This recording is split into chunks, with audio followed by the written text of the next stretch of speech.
appreciate it. Did you all have fun with Thanksgiving and then your surprise week off? Good. Well, we're back, and I'm happy to introduce you to Maria Salepi, who is kind of new to ArtCenter. She's been here for about a half a year, and she is in charge of entrepreneurship and in the CPD office, Office of Creative Careers. And so it's her job to reach out to alumni, to reach out to industry, to reach out to you, and bring you all together.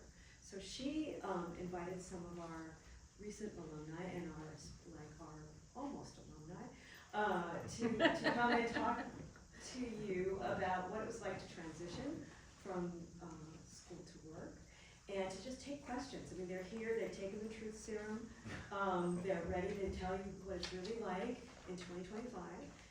So please welcome Maria and Tyler, Nick, and Alejandro.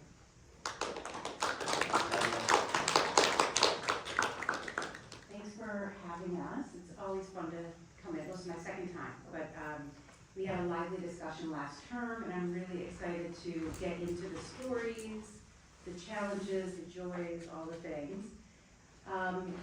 You know, having a creative career is non-linear inherently. It's very squiggly, and so that's something that you'll probably notice. That'll be the through line with our guest panelists today. They all started out in, you know, Alejandro studied illustration, Nick studied both political science and comparative literature, and Tyler product design and entertainment. And you'll hear their stories of where they are today, and we'll talk about kind of that journey. So thanks for writing questions for those that did. And in the end, there'll also be time for you to kind of raise your hand or just ask a question. Before we get into that, I want to talk about creative entrepreneurship here at ArtCenter. It's a relatively new program offering, and we're developing new programs as we speak. I don't know if anyone participated in Art Market. I think one person did. Oh, good, 2 people. So that's now going to be a reoccurring program that we're going to offer at least once a year. I offer advising, one-on-one advising for any questions you have around freelance or entrepreneurship. We also do workshops around freelance, so questions concerning contracts or how to get started, how to find clients, all of that stuff. And we're going to be rolling out some new programs, including a video resource library for the kind of the top most common questions that people have around entrepreneurship, which is really kind of freelance and contracting, that sort of thing. So without further ado, I'm really excited to introduce our panelists. They brought a few slides so that they'll talk about their work, but Alejandro, do you want to, we'll start with Tyler, because Tyler's the first. We also could just start with Alejandro since he's sitting there. Well, there's the slide. So Tyler, do you want to, talk about your journey and let me know when you want to. You guys hear me? There we go. I graduated a long time ago, guys. But it was a really exciting time. It was 2004, and this was before there was an entertainment program here. But my passion was very much about entertainment and concept art, and so I had to sort of craft my own way, which led me to an exciting time where basically video games were looking for people who could do visual development and actually needed an art department. So my first game was, my first job was at Rodo just like the following Monday after graduating as a concept artist. I couldn't believe that I could actually do that for a living, and it worked. So I was a concept artist. That's all I wanted to do. For a long time, I thought I just wanted to have a business card that said like ILM or EA or whatever on it, and that was a good goal to have. But Nicole was kind of with me on that journey. We were dating while I was in college, and was sort of someone that really helped me sort of steer my career as well. So I remember moments from that time. Oh, sorry, not good at the mic. So Tyler and I met when I was at USC. At the same time, we'll show my slide too. But I didn't come here, sadly. I didn't even know about ArtCenter. But he was about 4th term, and I was in my senior year of college studying comparative literature and political science. And the school that I went to was the opposite of ArtCenter in some ways, where I didn't actually think about the fact that I had to get a job when I graduated. So I was like incredibly ill prepared for graduation. Whereas I would come here with him, and there was only this campus at that time. And I was like, wait, you guys all know what you want to do when you graduate? And like you have, yeah, I mean, you were just talking about, Maria was just talking about pathways to understand if you want to set up your own business. Like none of that existed where I went to school. I was like, I just want to read books for the rest of my life. It turns out that I'm not a trust fund baby, so that was not an option for me, which was a real bummer. Yeah. So we met each other, and I, at this point in my life, I didn't want to work in entertainment, and he passionately wanted to work in entertainment. Yeah, my journey was interesting because I learned about ArtCenter when I was like 13 years old and was drawing my whole life, probably like a lot of you guys here. And never really felt like I belonged. Like in high school, I was like, what am I gonna do with my life? And a friend of ours gave me a tour of the student gallery when I was like 13. It just blew my mind. I was like, oh my God, I cannot believe you can do this for a living. And I thought I could do it all. So I remember sitting down with the counselor, and the counselor was like, no, you have to pick one major. You can't do everything that you're seeing. And I'm like, no. I was like, it literally went into depression. I was like, I cannot believe that I can't take photo. I can't, like, all the different things, you know? So I was like, well, what can I do? But that's pretty versatile. So I kind of went on product design because I knew I could use the lab and learn about prototyping, things like that, which was a good decision. So I already kind of knew how to draw. So this is a really interesting time that I was able to take illustration classes on the side, sort of create my own portfolio in order to get a job. But now the entertainment program is incredible, and you know the curriculum is really smart and set up well for you guys. But it was an exciting time, and yeah, I think you know for my journey, it for me going independent and having my own business was not something that intimidated me, it was something that kind of excited me. And I think that's the through line for me. Like I had a business when I was like 16 years old, washing windows with like t-shirts and business cards, and I would knock on doors and like try to get a sale. And that's been kind of my through line through this. Yeah, so he had gone from EA Redwood Shores, just to do our kind of summary really quick, he went from EA Redwood Shores, and he was part of the layoff with, like if you ever talk to anyone in games, like we all have been laid off a bunch of times. So then he was rehired for more money at EA LA, and then he went to NC Soft. There was like a really cool studio on the west side, which was just a concept house for basically all of NC Soft games. So like Guild Wars, like, you know, if you guys don't know NC Soft, they're an amazing Korean developer and publisher. And so after he was laid off and that studio was shut down after a terrible game flopped, basically he was like, I don't want to go from studios to studio anymore, I want to start a business. And I was like, he basically wanted to go freelance, and I was like, I was scared to do it, you know. Just, we were both very scared. Yeah, it's like, is this gonna work? You know, but some of my peers have started doing that, and they were making more money and having more control over their future and their fate. Yeah, so we, I took night schools even though I went to USC. USC had awarded me some money when I graduated, and I took that money and went to night school at UCLA to figure out how to start a business. And so, which is actually not as complicated as you would think it is. And so that was the beginning of the studio. So you can kind of see, once we started the studio, I still was working at other studios like full time. So I would do he would be full time at West Studio, and then I would work in the evenings and nights on our, and the weekends and early mornings on the studio, basically for my whole career. There was just a small period of time in between leading DreamWorks television animation, and now I'm the chair at USC for the animation division. There was a small period of time where I actually didn't have a second job, but I'm back to having a second job again. So we'll kind of, should we skip through to kind of just show, we'll kind of show you, this is the studio originally was the very first place it was in our apartment. We lived. Yeah, let's be honest. It wasn't that. It wasn't that. We were in It was a laptop like you got right there. Yeah. That we spent a lot of money on, like too much money. Yeah, without air conditioning. Yeah, we had a place in Little Ethiopia, and then in 2010 we had more demand from clients than we could fulfill, and that's when we really turned it into like a proper business slowly. And our current space where we just came from is on Raymond, just up the street from the other campus for ArtCenter. And let's see, these are our people. There is an ArtCenter alum, I think there's a laser pointer here. Yeah, big guy in the middle. Yeah, this guy, David Knapp, Yeah. right there. He's in a bunch of the pictures, but he's ArtCenter alum. We hired him directly out of college. He's an art director at our studio, and he's amazing. And that's kind of the rest of our team at different fun things. Here's some of our work. And some of our clients, I think maybe Okay. the projector person, Maybe oh, it's slides on the actually slide, yeah. in between. It's in between slides, so. And yeah, we have a bunch of, like, we predominantly work in games, but we also work in animation as well. And, oops, I'm sorry. And then we often can't talk about work we're doing until it releases. As you guys may know, like, different games are sometimes up to 5 years in creation. There's one right now that we've been working on for 7 or 8 years.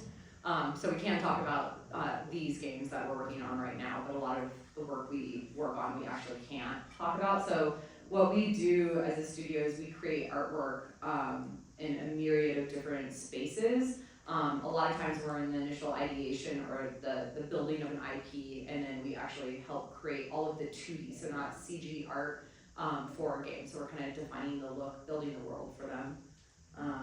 So we do use CG as well. It's just we're not making models to go in game or to go in like within engine or within a film. So but we'll use it for underlays as well. So we're pretty much like a visual development house. So we make art for media.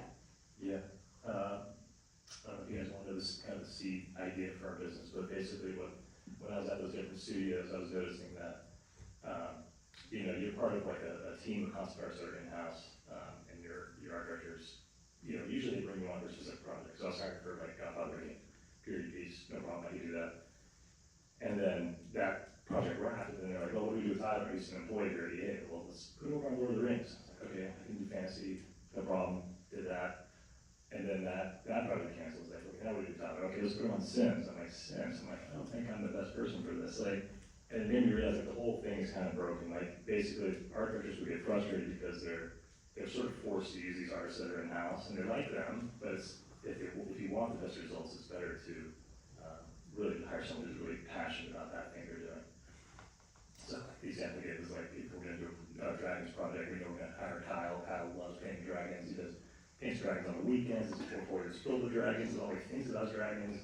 So it's different, it's kind of like going to the doctor. It's like you want like an eye surgeon for an eye problem versus a generalist. So that's kind of how we have such a versatile sort of portfolio is we're able to build these teams depending on like the creative ask, and sometimes it's science fiction, sometimes it's realistic, sometimes it's fantasy.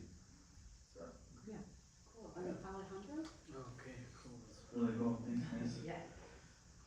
My story's a little bit different. I remember when I was at ArtCenter, I was really involved in student government. I was like all over the place with that, and I realized I love the art. I had a previous career as an oil painter for 10 years, but something about being around artists and understanding the needs and the language of an artist and translating that to the needs and the language of production or a community or higher ups that don't understand the language of an artist, I really fell in love with that.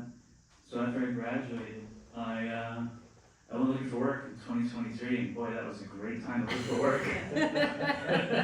I originally wanted to work in animation for production, so I'm like, hey, that's great, let me just like do that, that's fun. And I'll be honest, guys, I couldn't find any work. Like nobody wanted to hire me because I had experience, but none of that experience translated directly to that specific role. And I do what most people would do. I got upset. It's like, I'm not gonna wait for you to tell me I need a job. So I went out and I built my own job. And I started that with volunteering. And I found that was like kind of the hack, is if I can volunteer, but I'm not gonna volunteer and you tell me what you think you need me to do, I'm gonna volunteer and I'm gonna tell you what I'm best at and what I want and what we're gonna get out of this relationship. Because I'm gonna give you my time, which is free labor, which your hours, for anything you do is worth time and money, so you need to calculate your market value for how much you're worth. Even if you're volunteering, you should be getting paid somehow. So I went before I did anything, I said, look, you're not gonna pay me in money, you're gonna pay me in time, you're gonna pay me in resources, you're gonna pay me in intros, you're gonna pay me in a way that's gonna help me build my career. And so I worked with this organization called Nic and Animation, and I volunteered with them for a bit. helped run their community, kind of the stuff I was doing here at Art Center, working with artists and then translating the needs back to the greater whole of the higher ups and things like that. And then from there, I went to ATX Game Makers over here. That's funny because they're based out of Texas. I don't know how that works. Aim it this way, I think, Alejandro. Aim it this way. Or if you want do you want the Oh, laser? Yeah, The laser. little red line. Right now. You have to have tiny thumbs.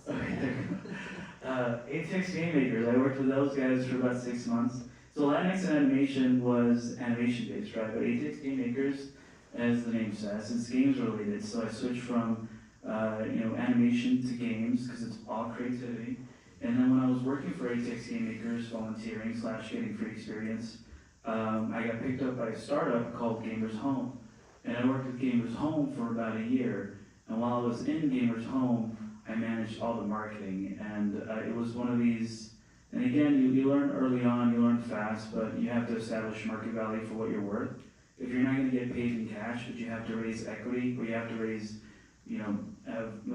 fundraising for a company, which usually for startups, maybe 1 to 2 million starting off, and you have to establish your net worth. You have to negotiate what your equity is for the company. All that's going to be really important for you guys because that can be translatable to anything you do, whether it's a startup or a contract. But we can talk about that later. Anyways, worked for Gamers Home for about a year. Learned a lot of stuff. I went through this program called Founders University, which is founded by one of the earliest investors for Uber, and I learned more of the ins and outs on the structure of how to build a startup company. And after I left Gamers Home earlier this year, kind of like you, I noticed fragmentation. It was GDC. Do you guys know Game Developers Conference in March in San Francisco? You guys know that organization? The conference, sorry. Well, it's a really important conference for you to go to, especially if you're in games. But I remember I was looking at like the events to do for GDC, and I didn't see anything for job hunting or job searching specifically that supported that. And I did what I always do. I got mad. I was like, that's dumb. No offense to GDC. But but then I was like, well, I know how to organize communities. I know how to put together an event. Like, this isn't hard. I don't need to ask anybody's permission to do this. The park is free. So I organized the job search event, and I got 9 recruiters to show up and 200 people to show up. And I heard that I think maybe 2 or 3 people were hired as a result of that. I did it all for free. And I organized the entire thing on TikTok and LinkedIn. And I remember sitting on the ledge that day for 3 hours, just like yelling orders, telling everybody, this line is for narrative writing, this line is for engineering, this line is for this. And I realized after the fact that I was like, okay, if I could do this and I did it for free, how much would it be if I charged for it? Apparently it's a lot for talent sourcing. But even further, after that, I was like, wait, if this is just one of the many issues, what else is wrong with the game? Not wrong, but what is the need? What is the need? What is the value you can provide? That was the question I asked. And I realized it was fragmentation.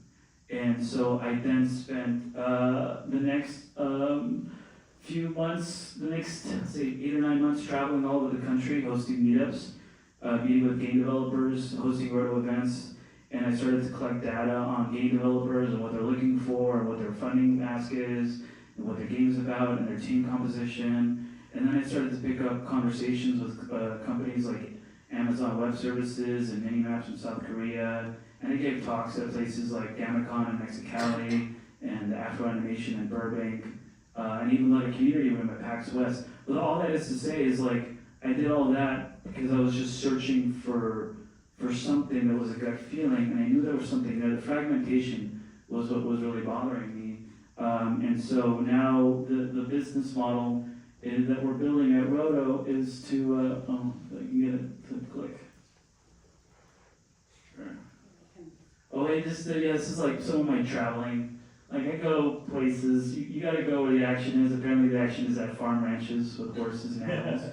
So, and I was I at... thought the dog was shooting. Okay, so if you ever go to any games-related event, there's a woman there named Desiree with a dog, and she has this dog everywhere. It's her service dog. And that was at PAX West in Seattle. This is in Burbank. That was in San Jose, and this is in Lightbox, and this was actually recently at GamesBeat in SF. But everywhere I went, as you can see, I mean, it was really hard to articulate. How do I show you guys what I'm working on if the product is intangible? My product is right now, the intangible part is relationship building. I'm brokering relationships between game studios and investors and game studios in Brazil and buyers in the United States. So it's really hard to articulate that. But the end goal for Rodo is we're selling events as a service because that's the specific niche that we found. That B2B companies like Amazon and Minimap and Exola want to get in front of game developers, but they either have to wait for events like GamesBeat and pay $10,000 to $15,000 for a sponsorship booth, maybe fielding in leads, or they do advertising or go on LinkedIn. It's a very like fragmented, rough. There is no map. So that is what Rodo is doing. We're building a map, and all of that was found. I would say that Art Center training was in my head at all times. Quality, not quantity. You know, like how do you present yourself? How do you design the problem? How do you design the solution to the problem? And I think the important thing to note is that at no time did I wait for anybody's permission. I just said, what is it that we need to do? How do we solve this problem? And if I don't know the answer, I can either Google it, or I can go online and go to the library. Like, the answers are out there, and the structure is what came afterwards, but that's been my journey so far. Great, wow. This panel is like, I almost don't even need to be here. I'll take the clicker. Okay, so I'm gonna move it back so we have your names and faces. Wow, so much to get into here. All right, let's do this. Okay, so now we've got kind of a baseline, and it might seem a little intimidating where they're at now, but they didn't start out this way. And we're gonna spend most of the conversation talking about the early first couple years, because each one of them had very nonlinear pathways. So let's hear from Nick. Start with you first. Like, what were some of the biggest challenges you faced early in your career? You kind of alluded to a little bit of it, but. Yeah, I have to turn on. And then how did you overcome it? Like, what was your solution? Yeah, so when I went to school, the thing that I did was I passionately learned about things. So I would study, this is at a time when the internet was there, but the predominant place that you'd be able to research is actually in library stacks, which are these smelly underground places that you have to dig through books to try to find information because it wasn't all scanned in, into digital libraries yet. And so I spent a lot of time doing that and just figuring things out in the world that kind of didn't matter to anyone but me. And I thought maybe I could become an academic, and I realized that that wasn't actually the path for me. So then I went on a little journey to try to figure out what I wanted to do. So I thought maybe I would go to law school so that I could be an attorney for a museum. So I went to LACMA and I did a job where I got paid less money than the guards at LACMA. And I worked in prints and drawings. And so there were times where I was eating arugula for a few days because that's all I could afford. But during this, I actually, I got to put on an event at E3, which is now a defunct event, but it was basically the largest US-based games, consumer games event annually. It was actually the largest event at the LA Convention Center every year, so it was quite significant. There were issues with it, so I'm not promoting it necessarily. But one thing that was really cool is I got in this group of women, and we actually put on an event called Into the Pixel, and it was the very first celebration of looking at art in video games and calling it fine art. So we had curators from LACMA, the Getty, and the Hammer Museum, which is a really interesting. If you guys have not been to those museums, you have to go. They're the best, especially I'm a big fan of the Hammer. But basically they looked at art and they curated a gallery, and we installed it at E3, and so around 60,000 people would see it. So from that I met a bunch of women who worked in games, actually 3, and at this time there were very few women, and so I from there started getting game jobs offered to me, and that's how I got into entertainment.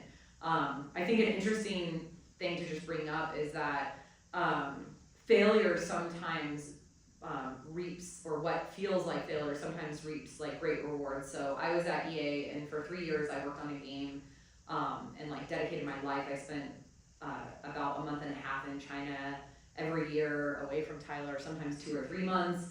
I crunched, I would not sleep, I would stay at the studio, take a shower in the gym, and keep working. Like, it was a really bad thing to do, no one do that. Like, if talking about getting compensated for your work, I like one time calculated my hourly rate with how many hours I was working. I was getting a good salary, but it was like $11 or something because I was working like 95 hours a week. I was young, so it wasn't as consequential as it would be now.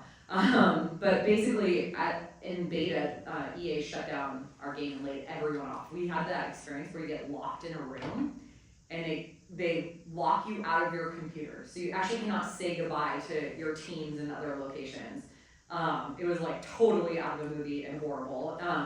And I had been invited to be on the panel, and I was like, I don't, unrelated to EA, and I was like, I'm embarrassed, I don't wanna be on the panel, I just got laid off, like, I don't wanna do anything. And I went on this panel, and that's actually how I got to work at DreamWorks Feature, was because a recruiter from there saw me on the panel. So like, it looks like a clean path, but my path was so bumpy and fraught, and like, I'd say only in my 40s have I been able to make sense of like the path that I took. And now I have a narrative about it, but that's only because I've gotten to where I am now. Before I had no narrative. Like, now it's like, my journey allowed me to understand different ways of making product in the world and understand different kinds of artists and find ways to build teams and support people, and tell them how to basically take ownership over their careers. But if you ask me 5-10 years ago, I don't have that narrative because it's kind of a weird path. And so I would just say,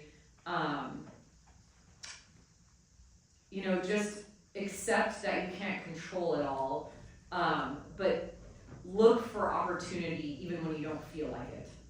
That's what I would say, is that sometimes you don't feel like it, but sometimes that's the best place to find opportunity. That's great, and I love that you called out, because it does look like, when you It look looks- back, it looks so clean. It looks clean, it was a nightmare. But, how you just never know when you show up, what opportunity is, seeds you're planting or opportunities are waiting for you. Yeah. What about Tyler, how about you? Was there a particular kind of bump early on or challenge early on, and how did you overcome it? Yeah, the first layoff EA was not part of my plan. That was pretty disappointing, and I was just like, man, my gosh, it's not going kind of how I was hoping it would. And I remember, so we were living apart at that time, and Nicole's like so excited to hear I left. I'm like, what are you so happy? So basically, I had to come back to LA. But she shows up with her dad's truck and like. I drove to San helps me Diego, move all got a this stuff. truck, What are you so happy about? drove to Northern California, and like, let's go! You can move into my 400-foot square footed bachelor pad. Good times, good times. But we were happy, and it was a great experience. It wasn't like I was only there for a few weeks. I was there for whatever it was, 2 years, something like that. Learned a lot, but I didn't really know where I was going to go from there. I guess just look for a job. But even there was already signs about who I was, when I was there. That's probably why I was on the list of like 100 people that got laid off. Because that's probably not where I've never been great at like navigating the corporate life, and corporate career. Nicole's amazing. That's still very, very hard. Don't get me wrong, but like she has the skills for that. I just don't. I would much rather be a little bit more in control of of my destiny, I guess. So anyway, I ended up getting offered a job at VALA, I think Nicole mentioned earlier, and which is great. So I was still on that kind of like that idea of like, okay, I'm gonna have this like really nice resume, it's gonna say EA again, and like from here maybe I'll do an ILM or something like that. And even working in games, if I'm really honest, like when I was a student, I thought I wanted to work in film, but there wasn't really a career and opportunity in film at that time that was showing up in games. And when you look at when you really think about who you want to be, what you want to do, it all, for me, it was like, well, I just want to be creative, I want to design stuff. So I just need to let go of the ego and just follow where the opportunity is. And for me, it was video games. And so, it was a good choice for me. And you guys have seen how sophisticated games are now, how realistic they are. So they're just getting better and better and better. And so a lot of really good designers started working in that space now. So, it all worked out, but But yeah, in the beginning, I think going through, and then the second studio that I hired, after, so at EALA, I got a phone call at my cubicle, I was like, oh god, like my boss was right behind me, I'm like, I can't believe I'm like getting like poached right now. Took that job, it was a better offer, that was the NC Soft studio, a bunch of great customers, like a bullpen of guys, some that I went to school with. I was like, oh my gosh, you guys are here, like, this is great, working on all these NC Soft products. That studio shut down too, so that was 2 layoffs essentially, right, in a very short amount of time. I was like, why, you know, in my mind, I'm thinking, going freelance or starting your own business is such a huge risk, but is it? I mean, you know, these corporations lay people off all the time now. Is it that scary? Is it that risky? It wasn't, you know, it was just my fear, I think that was kind of preventing me from taking that leap. But eventually I did take that leap, and it was the right move for me. Are there, it's funny you said, because I also have talked about that too, like we always think of the full-time job as the safe bet, but actually, yeah, not so much anymore, it's pretty volatile, so. No, yeah, it can be also very soul crushing, and sometimes you have people who just do not understand what your strengths are, and they want to put you in a box and tell you that this is what you are good and not good at, and this is your future, I'm gonna predict it for you, you know, it's like, you know, sometimes they'll convince you too. Like I remember there was a certain point, like I think after, maybe after that first layout, where I was like, couldn't really like understand my own value, you know, it started to get foggy for me. Where when I was at ArtCenter, I kind of knew who I was very confident. But then after that layout, I was like, wait, what am I good at again? Like, where do I belong, you know? Maybe this was all just a dream, and I was just like kind of coming out of school really cocky, you know, because it was ArtCenter. That felt pretty cool going to ArtCenter, so that was special. Which I was, you all are, but.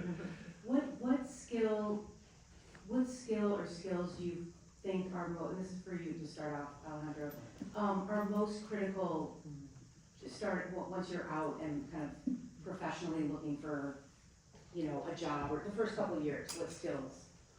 I'm gonna throw you all a curveball. If you don't already have the skill, if you do have the skill, you're way ahead of the curve. But knowing how to delegate, it's not so much what you know specifically as an individual, but it's how many people that you know that you can tap into that can help you in this journey. Because there's only so much time in the day, and you only have so much resources and bandwidth. But if you know, there's this book I'm reading right now, I'd recommend it as well. It's called It's Who Not How. So who in your community, and that's why community is important, but who in your community of allies can help you find the thing that you're looking for. And I think that was one of the, and credit to where ArtCenter is, it's amazing at you being a craftsman, whether it's film or illustration or product or transportation, that's incredible. But knowing how to delegate is a skill that isn't taught often, and it has hurt, it can hurt you in ways that you can't see until it's down the line, and it eats up your time, and time being the most valuable thing in the world. So I would say that the number one skill I would refine right away and research and just be aware of it is knowing how to delegate and ask for support and tap into your your community allies. Great. What about you, Nick? What would you say? I think that's a brilliant recommendation. I think to his point, just the community aspect has become so much of what my career has become. And just to, like, a friend of mine was looking for someone for like the head role at Sony Recruiting, and she asked me if I wanted to do it, and I was like, no. But I know this other person, and she's literally perfect, and she has been literally perfect there. And for me, the same thing, like I'll, you know, part of the job as a chair is to find people to teach, and so sometimes I'll like call a friend and I'll be like, you know, I'm just kind of stuck on this one. Like I love looking for people to teach, but sometimes I get a little bit stuck, and I'll call a friend and they're like, so. I'm like, oh yeah, like your community is everything. The people around you is truly, like I did not value that until much later in my career, and I think that's something that I wish I had understood the value of more. Like I loved my people, but to rely and to relate to them in ways that I currently do, it took me a long time to get that skill set. I would say like something that I didn't naturally have, but I think you guys might be better at it, just going to ArtCenter, is resilience. Like understanding the world as it is today. I think you just have to be really, really resilient and adaptable and curious. Like the thing that has carried me through my entire career from day one, and I kind of talked about this even as a scholar when I was in school, was that I'm like endlessly curious about the world, how it works, how things are made, you know, who people are, what motivates them and why. I think the people whose careers, I unfortunately am a person who had to lay off between DreamWorks and PDI. I had to shut down part of the studio, and I've laid off a lot of people in my career. It's a horrible thing to do, by the way. But in one round, I had to lay off like 200 people that I personally knew, like tell them to their face that they no longer had a job.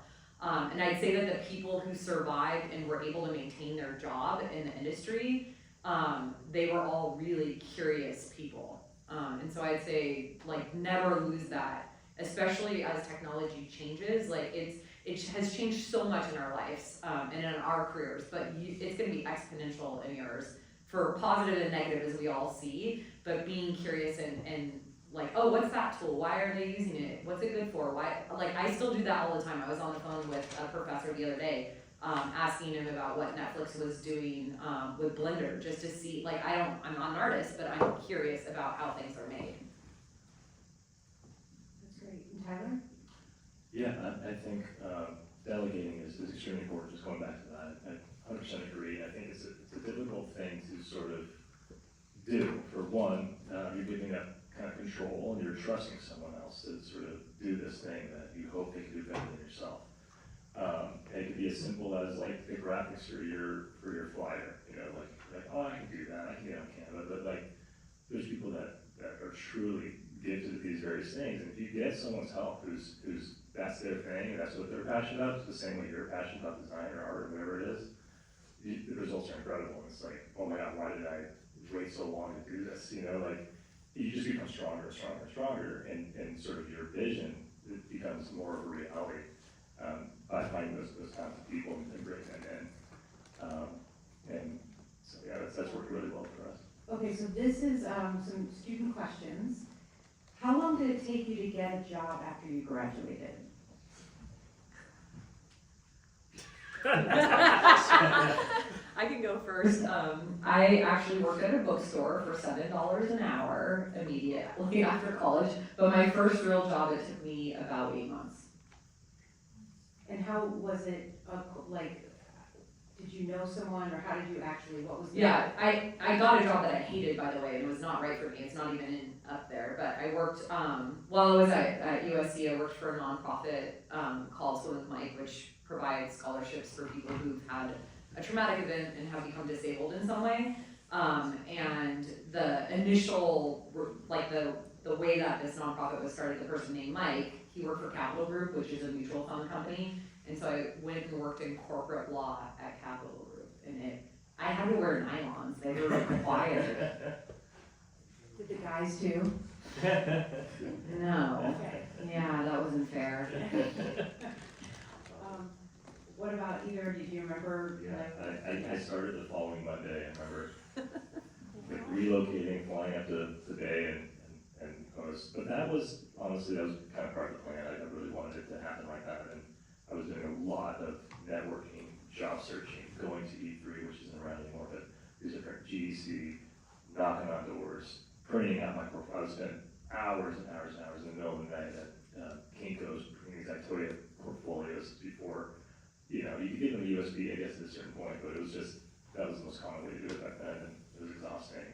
And I spent a lot of money on those stacks of these portfolios, and I'd mail them out to my heroes and get no response. It broke my heart, but I just was determined, you know, to kind of make it happen, you know. And so you were doing that while you were a student? Yeah. Okay. Yeah. I'd like to clarify that I also was at Kinko's with him Yeah. till 2 o'clock in the morning, Yeah. while doing my soulless mutual fund job. In the past life, I actually worked at FedEx/Kinko's. It's what binds us. Oh, yeah. The people that worked there, they were like the gatekeepers, and Yeah, they were like, they could we're solve like, all your what's wrong with problems. this thing? We just paid $5 and it didn't work. Okay, so how many cold emails do you send a week, and how many actually respond? And Alejandro, I don't know if what is your relationship to cold outreach? I mean, cold outreach in relation to looking for work or contract work or Just, I mean, projects, like how it shows up in your life. I'm actually glad that question is being asked. I would say that you need to have structure behind your outreach, because if you're sending out emails and there's no definitive message, then all you're doing is hurting your personal brand, because recruiters do have a long memory, especially when they're being bothered by messages that have no relative context or value towards their mission. But cold emails, you could do cold emails, you could do, I mean, if there's questions about strategy, like looking for work, or, I You know, that's something that might be helpful Yeah. for someone at this stage, because I actually took, I got a business coach after a couple of years of going to the studio, it started, it was basically just me and one employee.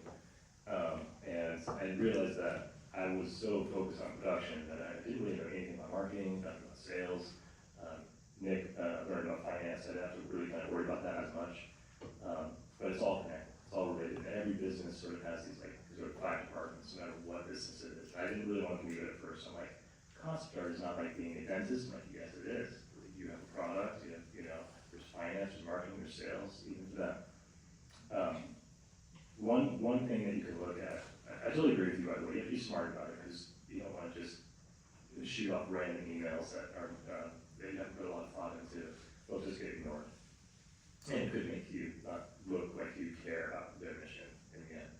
But one interesting sort of technique you can take is look at the data as you start doing reach outs, keep track of how many you sent. So let's say you sent 50, and out of the 50, 10 responded, and out of the 10, 2 became released, and out of those 2, 1 became a sale. And then how much is that sale worth? Now you actually have data that's sort of, you can track and go, okay, well, if that sale is worth X amount, and I need to make a certain amount by the end of the year, then I need to send whatever it is. Are you guys following on this? Like, I need to send 3,000 emails by Christmas, something like that, like. yeah, just to add to that real quick, I love using anything that's free. I mean, who doesn't? But I would recommend, if you're gonna do that, I love structure now as a business owner, but use HubSpot. HubSpot CRM, it's Customer Relationship Manager, Resource Manager. Basically, that same idea, but imagine it gives you 1,000 free slots. You don't really need more than 1,000. And you put that information, as you just said, and we call that a drip campaign, because you're sending out an outreach, and then let's say you're a concept artist, you have a piece that you want to send out to a recruiter before an event, and you can't reach it before the event, you send it out in March, they don't respond, you follow up again in April or maybe early May, only if you have an update. Because if you're sending them the same work, right, then there's really no value being provided. Or you're just doing a soft follow-up, letting them know you exist, but keeping structure and organization, all of that is going to be immensely helpful, because you have to imagine that you now individually as a person are those 5 departments that you just mentioned, right?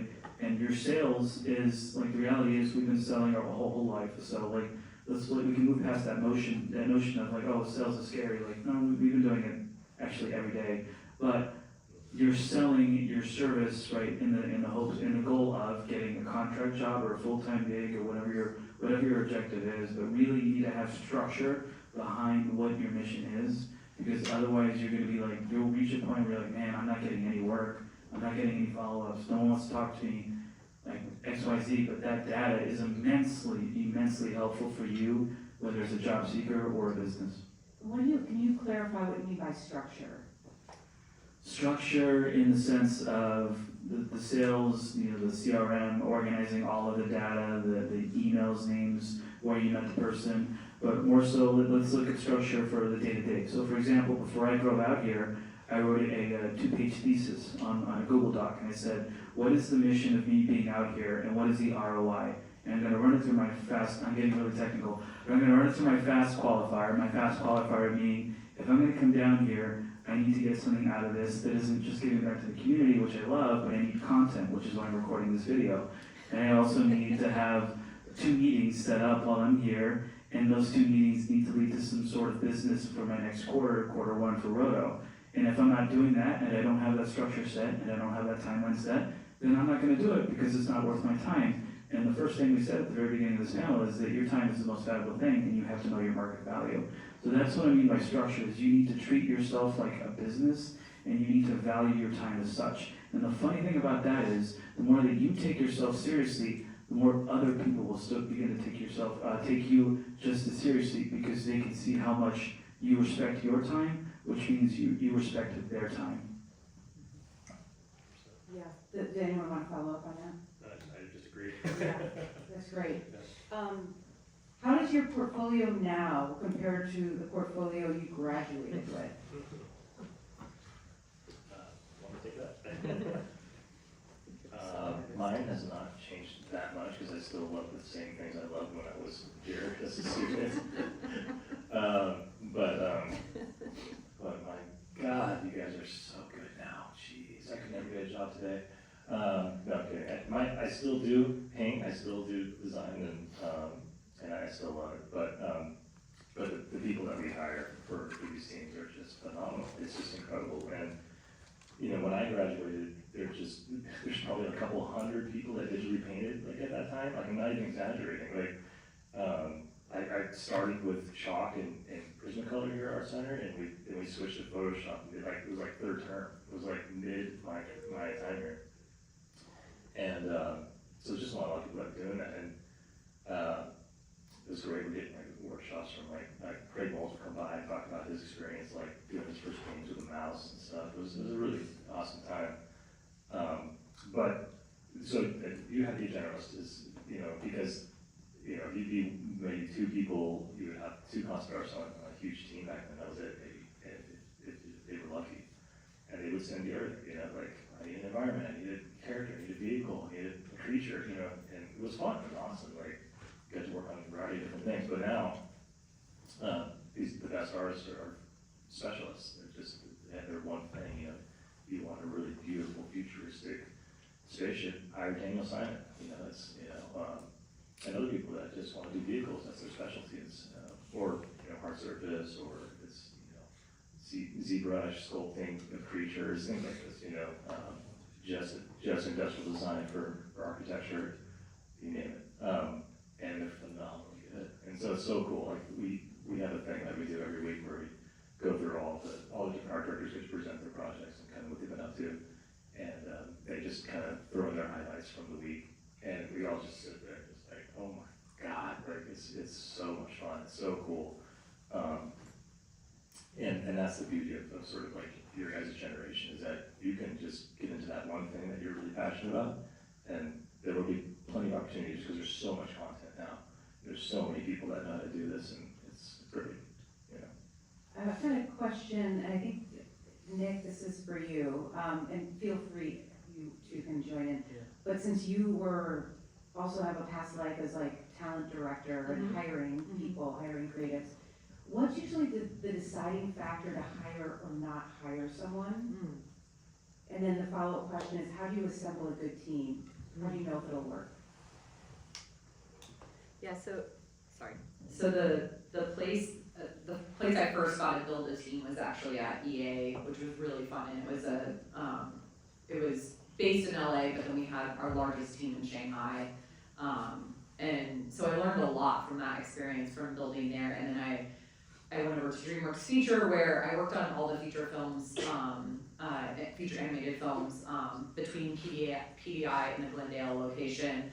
And I oversaw the artists and effects, map painting and surfacing. So I learned a ton there as well, because the films DreamWorks doesn't have a house style, as you probably know, and so the films are quite different.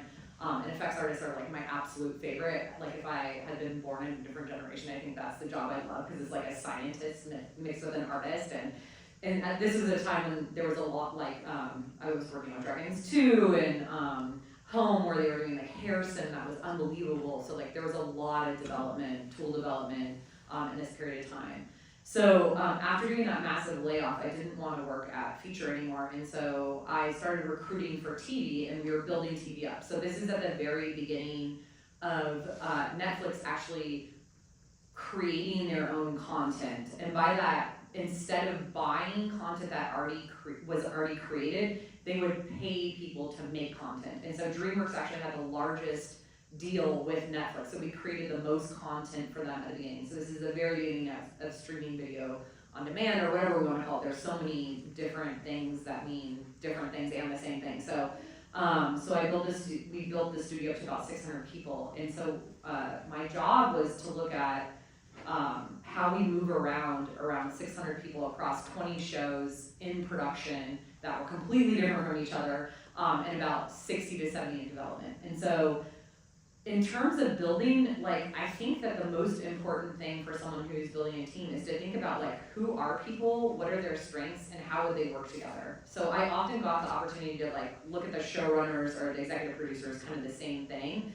and figure out, like, who would fit with them, like, what are their skill sets, what are they missing, what do they not have experience in, and how do we build that kind of top line, like the leadership is the most important kind of foundation, and then how do we kind of fill in the spots? And I have to say that's something that I'm incredibly passionate about and love doing. But in terms of hiring, like just going through the process, so I did a lot of recruiting and I've hired for, you know, different places over the years. At EA I hired a lot as well. I'd say that so there's always like this checkpoint, which is when you get the call with a recruiter, if you're going for a job, that like 15-minute call is just to make sure like you're not an asshole and you're not crazy. So they're screening you for those two things. Like, so be a nice person and like don't say something that's crazy and you'll get through the recruiting screening. And the other part is to maybe check on alignment with you know, the rate you want, but now because legally things, if you're getting hired in California or New York, they have to post the range, so you're probably on the same page. And then from there, like, be the person you want to work with. Like, all of us just want someone who's like a nice, easygoing person who's passionate about what they do, who's gonna do their job. And if you have like an interview, just think about, you know, hey, I wanna tell them that I can do this job. You know, that's all anyone really wants to know is, can you do the job? Because the worst thing in the world, laying off people is horrible, that's for financial reasons, but far worse is firing someone. Like, it's, if you have a conscience or a soul, it sticks with you. I can think of every person I fired, and even though I did the best I could, I still feel bad about all of it. And so that's what the interviewing process is about. But I do also want to quickly state that it is a highly broken, imperfect system. And you should be aware of the game you're playing. You have to play the game still. I'm hoping that your generation comes up with something better, but there is a lot of bias in interviewing that exists.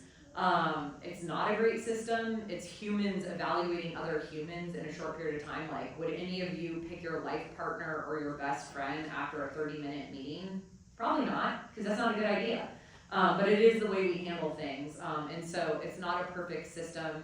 Just do your best, be a good person. Like, I think that really is the key, you know, the key. And the other thing is, think about, you have to show up every day and be there for 8 hours. So like, think about it in the sense that if you were asking someone on a date, like, do you want to go on a date with them or not too? It's a two-way street. So like Alejandro is saying, like, you know, value yourself. Just because it's Disney and you love Disney and you've always wanted to work there, it's still a job, trust me, there's gonna be unfun things. So make sure it's the right fit for you, because it can cause damage when it's not the right fit. There's often growth from the damage, but it can cause damage too. So just be realistic about working, you know? So. Great, do either of you want to add to that? Rock solid, don't get Yeah. assholes. That's good. That's great advice. Right to the expert. Let's put that on a t-shirt. Nothing to add, but I am curious, kind of, you know, since this is about kind of owning a business and sort of going out on your own, I am curious kind of what everyone's questions are related to that and where they're thinking about going. I have the question. Cool. Okay, so the next one. I was just gonna say real quick, I wanted to add to that. It's funny because I have a strategic advisor for Rodo, somebody I trust, and they're supporting me, and then I recently brought somebody else on board, part-time-ish, to test out the waters, and I realized right away that they're great, this person's great at what they do, but I don't think that we're a good fit, you know, and that matters too, because you're in a tiny submarine for 8 months out of the year, right? Like, you're gonna have to, you don't need to be best friends, but you gotta get along, your missions have to align, your values have to align, and experience is great, competency is great, but if the competency is there and the you know, emotional, you gotta feel, you're all artists, so you can feel it in here, right? If you don't feel it in here, then it's not gonna be a good fit. And you gotta keep that in mind, because it's gonna hurt you in the long run. Okay, great advice. Why does the work you do matter? What is your mission, and did ArtCenter help you find it? That's a good one. I'll take that. For me, I'm just very passionate about concept art, visual development, and ArtCenter helps me kind of see that, because when I came here, I knew I was kind of in the ballpark ballpark. I didn't know exactly what it was, but it was related to design.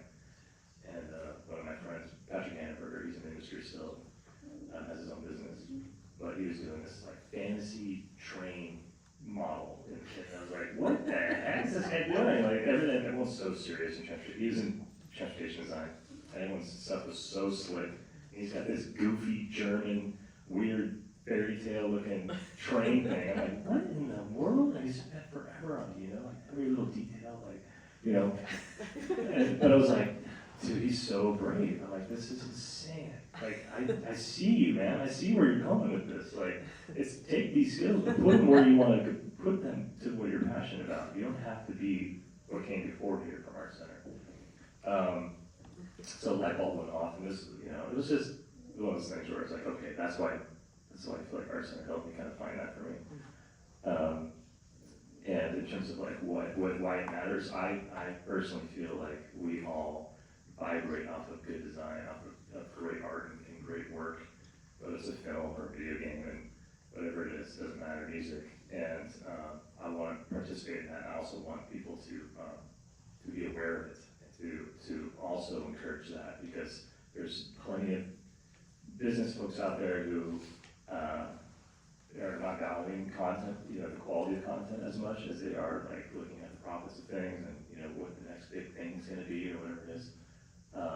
But if we can all kind of remind people, like that's sort of like our responsibility for graduate ArtCenter, remind people of what like good design is, what's the good shit, and when that happens, like a lot of times it ends up being a hit, like Spider-Verse, or one Milky Marathon, like when that has a very unique, crafted whatever film plan, I think it makes a huge impact, and that's where a lot of really great business started born from. I didn't go here, but Tyler was teaching here in 2007, and he let me participate in his class, where basically at this time at ArtCenter, people take VizCom and they would like do a Halo project, and I was like, this is bad, because not that Halo's bad, but Halo's great, but you're now having students do work against like Sparf, and that's not gonna help their portfolio. And so I asked Tyler, hey, can I bring in a story that... Sorry, but I was teaching here for about a year. This was like... this is 2007 or 8, I think.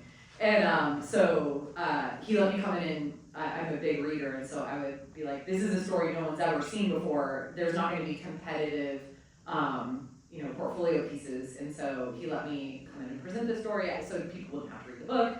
And anyways, that was kind of the first time in my career, so like when I was looking at, working in a museum, I was working with dead artists' work.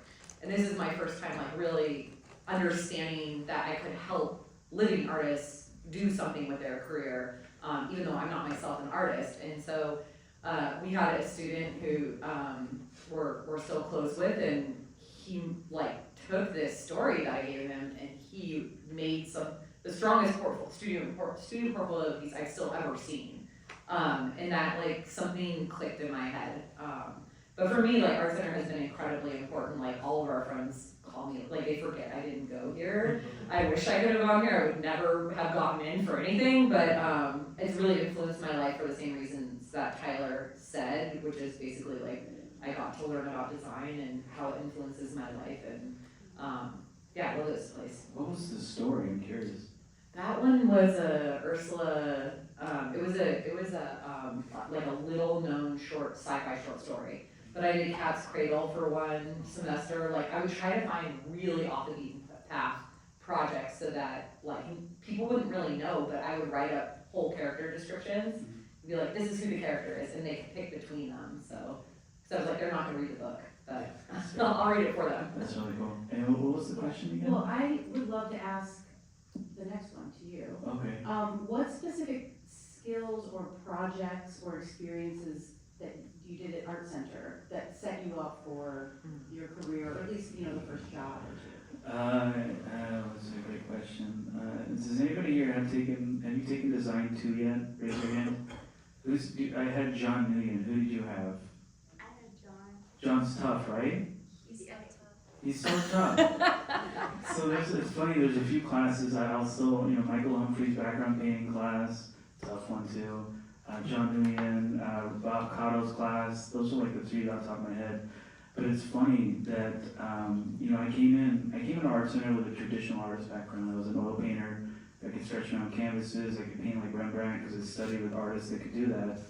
But ArtCenter was so different in that John's class, the Design 2 class, is a prime example of thinking above the craft. Because the craft in itself is the product that we create, whether it's a business or a conversation or an art piece or a piece of music, whatever it is, right? That's how I envision the world now. Prior to ArtCenter, I always saw everything as separate. But I swear, after John's class, it was something about the way that he taught you how to look at the world. And I think that is still the most impactful piece of education that I've received from ArtCenter above anywhere else I've studied, is the way that we look at the world and how we view the world. And then once you understand that, it's like Errol Gerson used to say, change the way you look at things and the way you look at things will change. And I'm like, John Nguyen's class did that for me, and I didn't realize it at the time. But to give a specific example, earlier I was talking about SOPs and CRMs and all this stuff. Like, man, even that, when I was researching, nothing was like haphazard. It was always like, okay, how would John Nguyen tell me how to do this research? He'd kick my ass, But man, you would know if you didn't know anything about SOPs, by the end of it, you'd be a master. Because John Nguyen taught you how to look at the world in that way. And I think that's like, man, that's why ArtCenter is so special. Making sure that doesn't go dark. Okay, so we've got time for maybe 2 more questions. What type of networking events have you found most beneficial?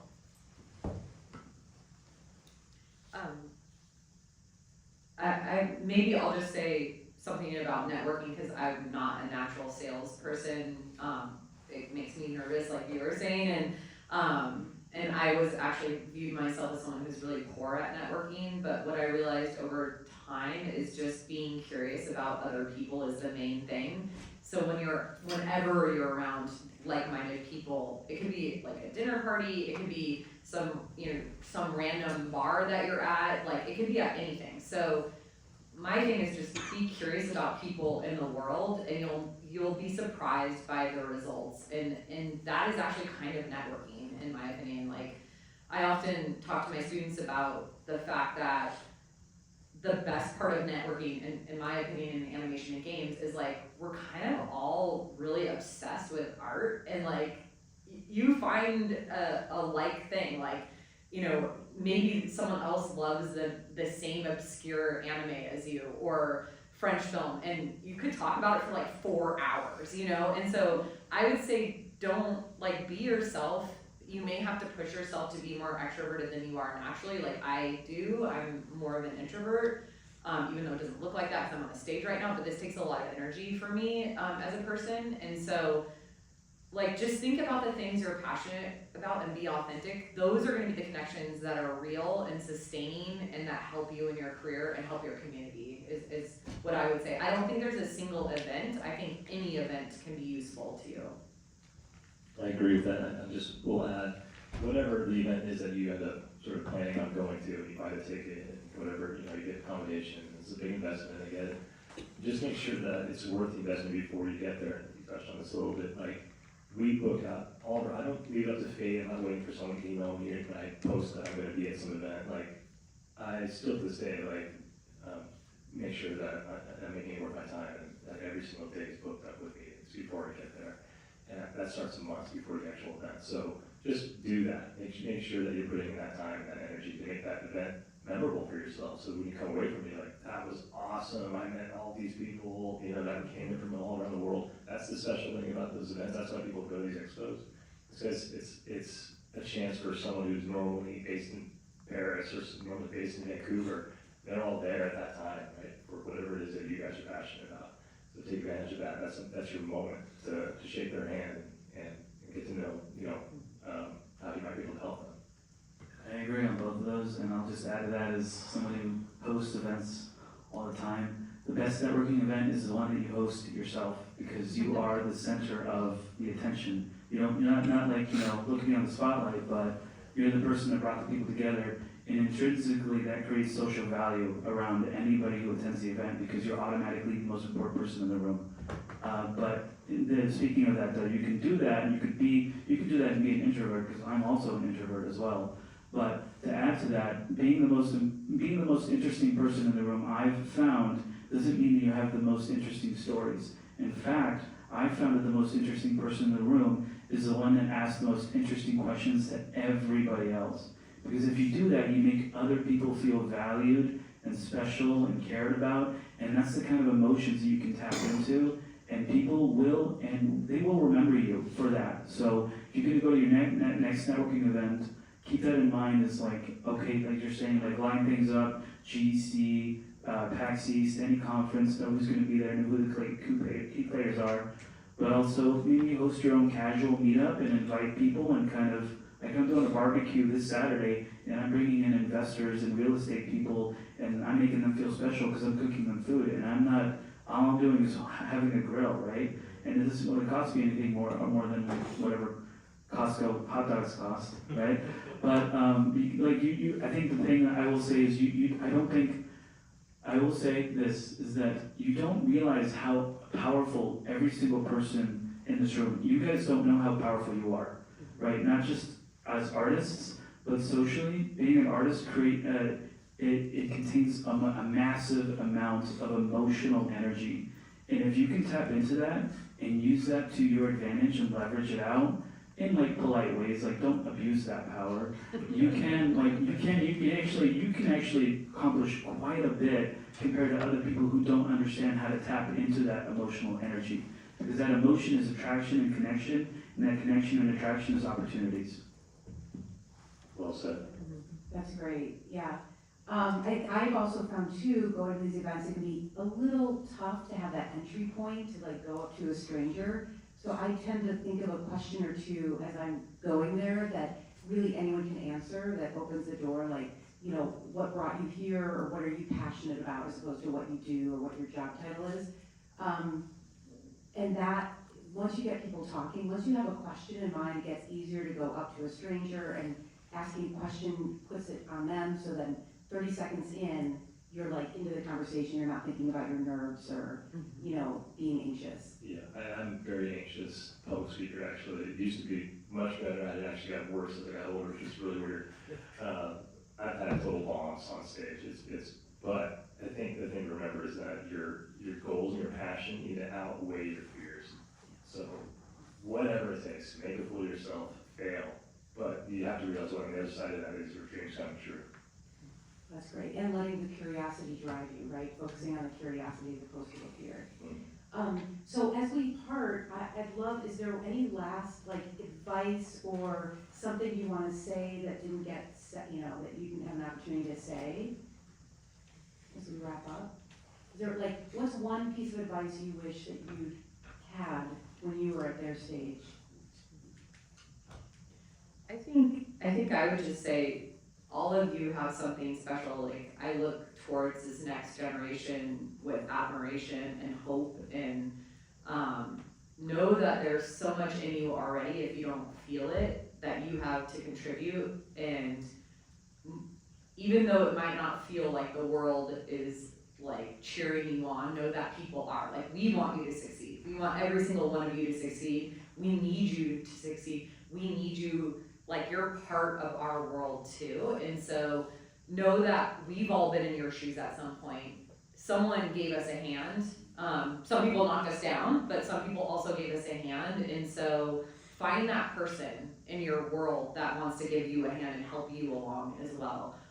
Because you all have a lot of value, and you're our future storytellers, you're our future problem solvers. We need you. Alejandro or Tyler? Man, last pieces of advice. I mean, it's, everything that was just said. One of the inspirations for my company is actually an artist called Jack Kirby. You guys know Jack Kirby, co-creator of the Marvel Universe, right? So 1994, Jack Kirby passed away, and he worked his entire life slaving away to make characters that he got very little to no intellectual property rights from. And so every time I go to an event, or GDC, or I have a meeting, that is always in the back of my head. And so I would say the lesson we could learn, the painful lesson we can learn, is that as much as we can respect and appreciate the craft of what we're creating, be mindful of the value that you have as creatives, whether you're an artist or a filmmaker or anything. And I mean, I love Jack Kirby's work. He's literally, his culture, the comic book industry has permeated in every part of media. Right now, it's billions of dollars worth, just so much I can say about that. But just be super mindful, everybody, of the value that you have. And if you don't know your value, funny thing is, if you don't know your value, somebody else is going to tell you what your value is. And you don't want that, because that's not what you're about, that's not what ArtCenter is about. And I think you and I both know you're worth way more than whatever anybody tells you you are. And then my last bit would be, be proud of your passions, and even if they don't all kind of like line up with how you think they should. If there's something you're over here and you're really into this thing, that you never know, that might come up, and it might be an opportunity for you to connect with someone. Like my first job at EA, the same one I was telling you guys about earlier, that started that following Monday. We didn't even look at my portfolio. We literally talked about this airship that I built in my portfolio. It had nothing to do with concept art for video games. It was an airship that I built here in the model shop. And I just talked to the architect of the project. We're talking about, basically aviation for like an hour. Then the time was up, and I was like, oh, okay, well, it's great meeting you. So be yourself and be proud of your passions, and you'll find ways to connect with other people through that as well. Great, well, thank you so much to the panelists. Maria? Yes. Could we ask a few questions? Yes, absolutely. I asked a few of you to write some questions. I wonder if they got answered. They did, I was asking them. Oh, great. Yeah. Okay. But does anyone else have any other questions Yeah, please. Do you wanna ask it? Sure. Not to put you on the spot. It's good for you. Yeah. Okay. So I'm gonna ask, after graduating, what helped you grow your influence in the industry and expand your business or opportunities? Yeah, because I noticed that there are lots of people doing like self-media or something to help them to grow their business. So I just want to ask something about that. Yeah, that's a good question. So I thought that marketing was crucial, and I had a sense of like what sales and marketing was. Just kind of making it up in my head before I had this like business coach. This business coach just nailed me to the wall. This guy was top. I get nervous before our calls. I mean, it was not like fun all the time, because he would not let me not take accountability for all these different departments of every business, right? And so, and the thing that I was so kind of stuck on media. Now things have changed a lot since these days, but really our business doubled, and it was all through relationships and traditional sales. It wasn't through how smart our posts were or how many likes we got. Likes don't turn into dollars all the time. It was really about relationships. And so I think that was one of the things that really surprised myself. It was like, wow, we're doing really good. We didn't have, at this point, this was like after working with my coach for like a year, we didn't have one conversation about marketing at all, or like social media or anything like that. So it was interesting. I was like, okay, well, there's something there. Not to say that stuff isn't important, not to say that you shouldn't get your stuff out there, you should. People don't know you exist. It's kind of hard to land a sale. When you say relationships, was that you kind of calling up and just like taking coffees? Like, what did that actually look like? Yeah, there's a bunch of books out there on techniques for this. I think the hardest part is knowing, am I being productive today? Like, how do I measure if I rarely get a call back? How do I measure that this is that I had a good day or this was a productive day? There's one book that I love. It's called How to Become a Rainmaker, and it's an older book, and it's probably not meant for a creative to read, but there's some really good tips in there in terms of like how to structure your time, how to structure your day so that you feel like you're being productive. And it does yield results. I mean, it really makes you feel like you have a say, you have some control over growing business. I I just wanna say one thing, which is, I think you have to decide what your mission is, and like there are people who, have decided to like monetize basically being an influencer concept artist. They were actually people we've employed who've done that. And so I think you have to be clear about what that is. So last night we were at an event and there was a person who started a studio in 2018, and she is an influencer, and I was very confronted by my feelings about it, because I was like, I've been in games industry since 2005 or 6 I started, and she's like super famous influencer, gets invited to everything, but she's never really even worked on a game. And I had to reflect, well, like what matters to us is more than anything is someone coming to us and saying, we've heard about you, we love the work you do, it's really high quality.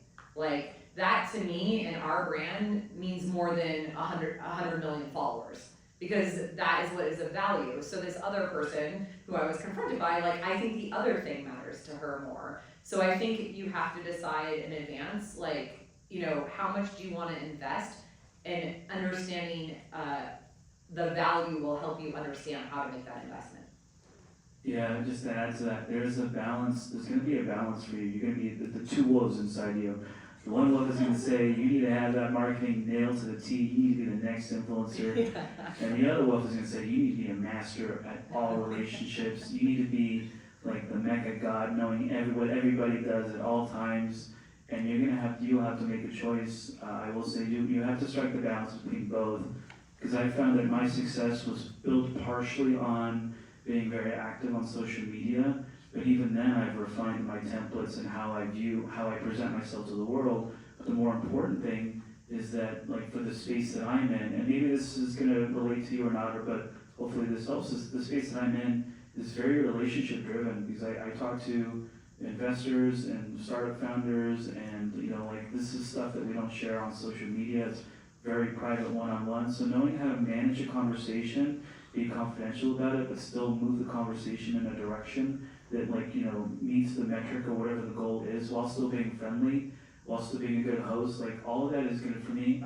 Bang for buck, I'd rather be a relationship person with 20 friends on LinkedIn than have 100 million followers, because for me that quality over quantity, right? That's what John Newman would say. He's like, no, this is focus on the quality. What is the quality? But that's only a question you can ask yourself. How do you, because you right now are your own personal brand, how do you want the world to see you, and how you act, and how you treat other people, and everything in between? Because that's how people are going to remember you in this industry. Alejandro, I have a follow-up question for you, because your product is not visual. It's not so easy to show visually, right? It's relationships, and especially, it sounds like a lot of sensitive or confidential relationships. How do you promote that? Like, how do you tell that story on social media when a lot of it is like intangible? That's a great question, and I'm still learning this as a craft, but you know, for example, today I made a post on social media about, and we're gonna work through this together, right? So I made a post on social media, on LinkedIn specifically, because my target audience is investors and game studios, and I said, hey, this Disney $1 billion investment in OpenAI is a big deal, right? Here's what I think about it, and then here's 3 action items that I want any investor who's going to be interested in investing in intellectual property, I want you all to think about that as well. I'm not saying that I'm an investor, and I'm not saying I'm an expert. I'm just saying this is what I see, this is what I know, and this is what I think you should be acting on. And what that does, it's kind of like hosting the party, is it makes me suddenly the subject matter expert, or the most interesting person in the room, because I'm talking about the subject, and I'm not venting or complaining about it. I'm saying this is a reality, this money is being funneled, this is happening into our ecosystem, into our creative industry. Now what do you, my target audience being investors, so I target my language towards investors, what do you investors, what do I think you guys should be doing about it? You VC funds, you investors, you angel investors, and that kind of slowly begins to build out my market, you know, because then they can see, oh, Alejandro and Rodo is all about that. But it's twofold, because I do that, and that's tangible, right? But the intangible stuff is, honestly, I go to like that horse photo you saw earlier, I was at a historic ranch I got invited to, and the people that I met there, I stayed up till like 3 in the morning having conversations over a campfire, and the relationships that I had there actually drove my business more in that 4 hours than the 6 months prior of me going to GDC or any other conference. So it's tricky because there is no template to my work. I don't have a system. Nobody has a system for what I do. I'm building it as I go. But the only thing I'm relying on is that I know it has a lot to do with relationships, and I have to follow my gut and just kind of listen to people and build out, which can be it's not like a cut and dry. Hopefully that helps and didn't scare anybody away. It does, yeah. But I think With absolutely. With the social media, like, you're positioning yourself as the expert and being helpful, right? Providing value. Here's how I would be thinking about it. Here's something that you should be thinking about. And then something that I personally have found, and I imagine I'd love if there's a time to tell like a little anecdote story. Your horses are a great example. Opportunity comes when you least expect it, oftentimes. And I'm just curious if either one of you have like a quick anecdote or example of that.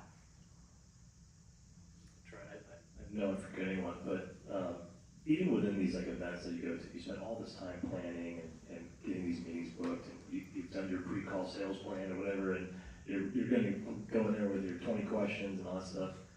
And then like the day's over at the convention, and you're just, you're at some after party or whatever, you're just like leaning against the bar or something like that, and you start chatting with someone, and then all of a sudden you start connecting, you're relating, and it's like, it's sort of off the clock.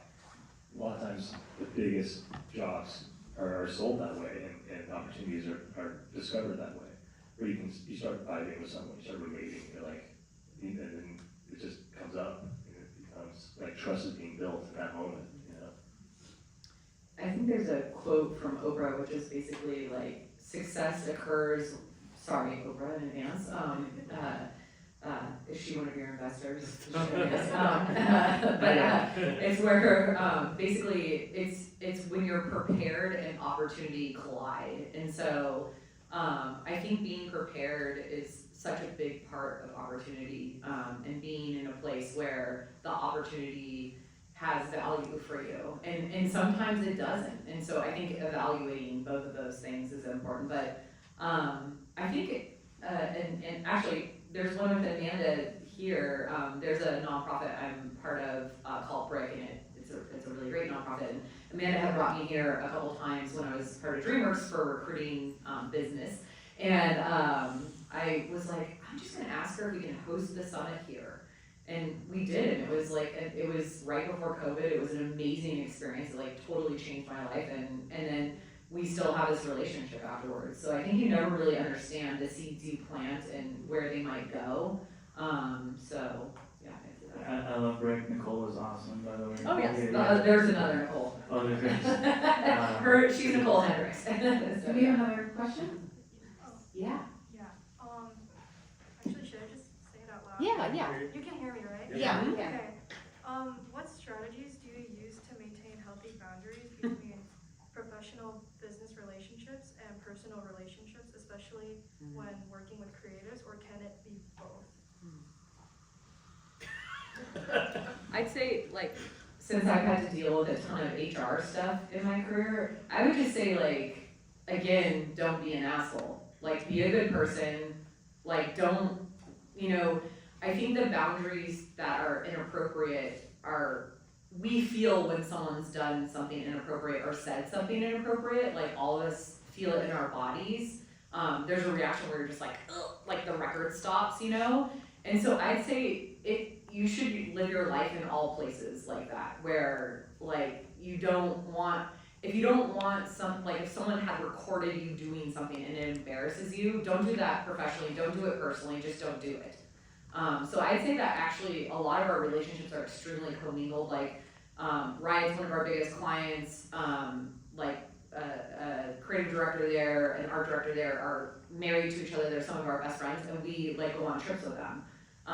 But I think it's okay for it to all be combined as long as you are just a respectful person with integrity. I don't think there's a problem, and I think it can deepen relationships. So, don't be racist, don't be sexist, don't do anything illegal, and you should be good. You are also married.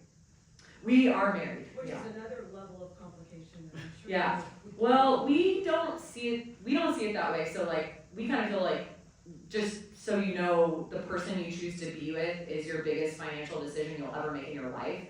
We see that like, running a household, having a family if you want that, buying a house if you want that, any of those things, that's like a micro business basically.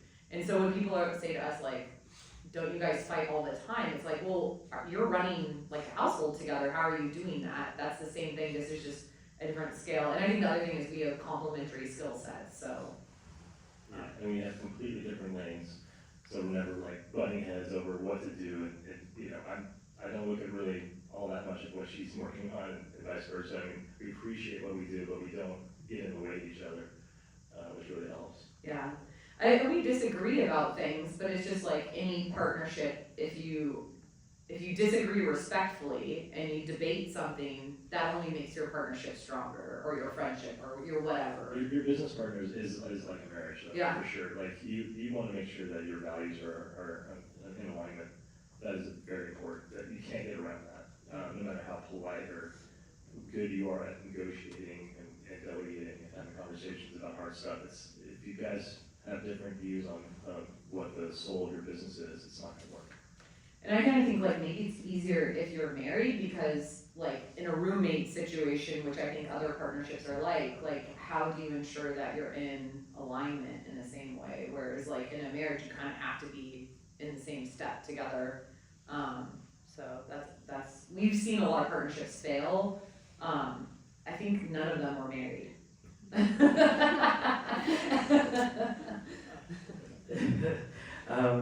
I would say as long as your emotional maturity is there and you have boundaries and you establish those boundaries and enforce them, then it's fine. But it's kind of like driving though. You could be the best driver in the world, but you can't drive for somebody else, so you have to be mindful of that too. Mm-hmm. Like there's so much unpredictability in human behavior. That stuff is way out of our bounds, but just know who you are inside and establish those boundaries and you should be fine. Do we have time for one more question? I'll go in. Okay, great, yeah. Maybe I need Yeah, to sure. get the mic, like my voice is so big. Yeah, plus it's fun to hold. Yeah. Oh.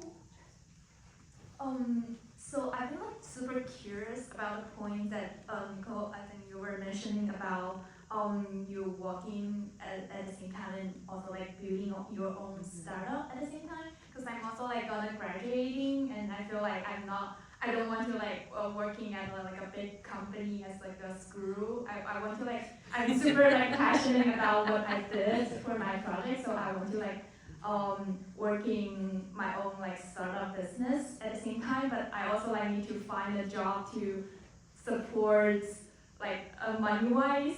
So my question is like maybe for you, like how to kind of like balance your job and also like, your startup, and did you like treat your job as a way to support your startup, like for the financial support or maybe like the network support, or you kind of like balance them equally as like the also like equally important? That's such a good question, by the way.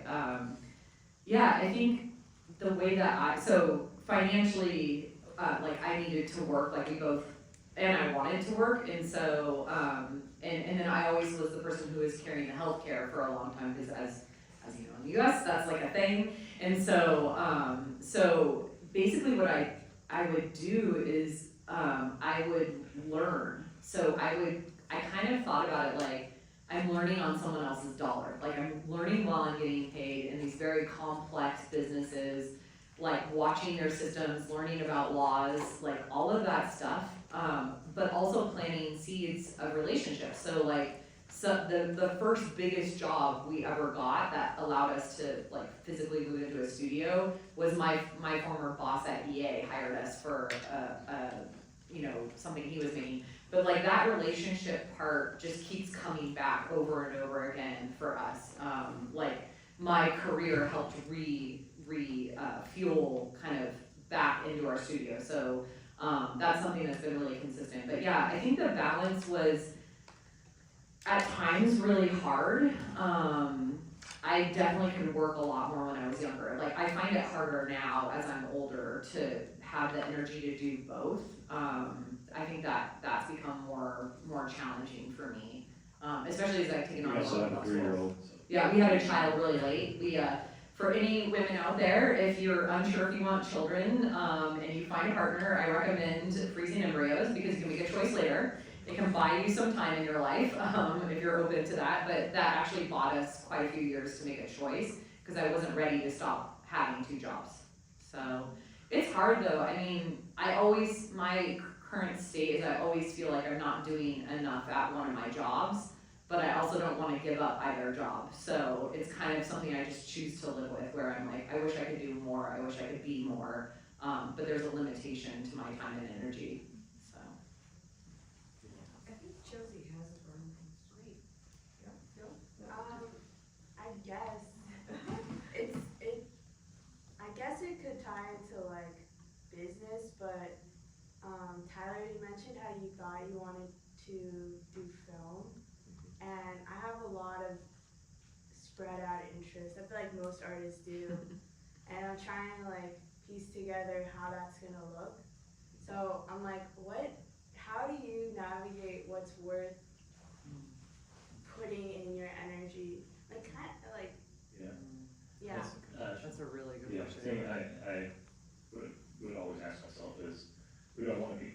You know, do I want to be a leader? Do I want to be a creative? Do I want to, like, you really have to like put it in words, like, this is actually what my soul is, this is like what I'm about. So first find that, and what I want to be doing, like actually doing with my day. Like, what am I doing? Am I sitting down and painting for 8 hours? Or, you know what, am I building teams, or am I having conversations with creatives? And having, like, what do I actually need to make, let's be honest, like, how much money do I need to make to survive, to have a family, to whatever? And those 3 things, like, kind of define that for myself. And that helped me kind of know ballpark, like, what is a good place to look at least. And then the rest is intuition. It's that creative designer gift that you were talking about, that you guys all have too, is to kind of pay attention to that. Because, you know, there's a lot of kind of physical intelligence that we possess, and that can help guide you as well. I would say the other thing I recommend to students is find out about the cultures of the different industries, because for me, I'm a lucky person that I got to work in like AAA games, like AA, indie, like all of the different things, and I also got to work in feature animation and television animation, and they all were culturally different, as is live action. And so I would say, like, figure out what's the pay, what are the hours, like, what's the culture like, and those decisions, how does that line up with the future you want to live, outside of what Tyler is saying, because some of those jobs are actually similar, but the culture around them is very different. And I look at the demographics too, if that matters to you. Like, for me, I left games in a time, it was right before Gamergate, and I was like, I can't be in this industry anymore, it's so toxic.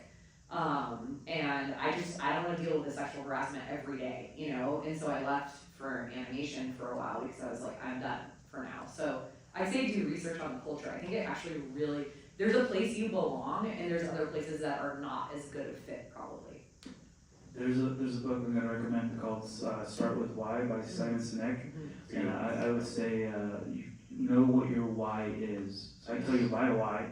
My why is to cultivate empathy through storytelling. So as long as I'm doing that, and I'm accomplishing my why, I can be doing it with anything, whether it's business or art. So I would just go back to this very, like, a spiritual answer, but you gotta know yourself a bit more. And then once you find comfort and peace with knowing yourself, then I think you're gonna find that anything you do, you're gonna be satisfied with. The money part though, you gotta figure that one out too. That's a whole separate thing. Glad you brought that up. Yeah, but my parents always said, do what you love, the money will follow, and I believed it. I don't know if that's so good advice, but it worked for me. I do think that you're gonna be more competitive if you actually enjoy what you're doing. If you're putting all the effort in the world into something that you're not passionate about, the competition will always win. If they're actually passionate about it, they're really passionate about it. Is your question partly about what to put in a portfolio because you have a lot of different things, or? I have switched my major 3 times plus transferred from a school. So I'm You're multidisciplinary.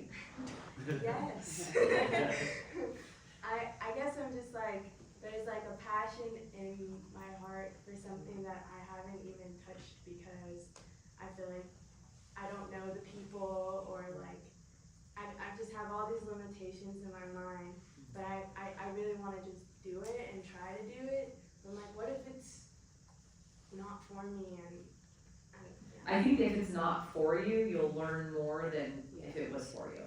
I just want to say one thing real quick. It's something you said.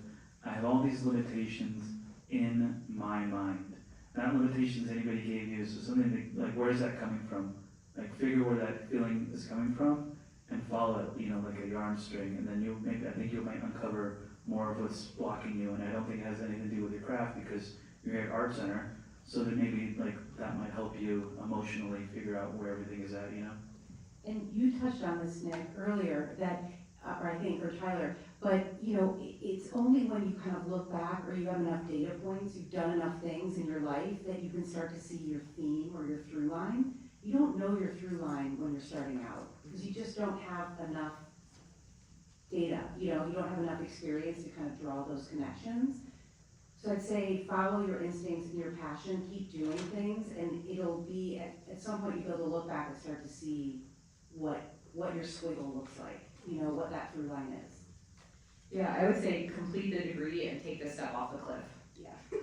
Because, like, the not knowing, for those of you who don't know, like I was saying, Tyler, most of his friends knew exactly what they wanted to do. The not knowing is the curiosity, it's the journey. Even people who feel so convicted about what they think they want to do, the world's gonna change, things are gonna change, new opportunities are gonna develop, new roles that none of us can imagine, like, you know, real-time rendering mixed with non-linear, linear storytelling, like it's all gonna merge in your careers. And so just go do it, you know?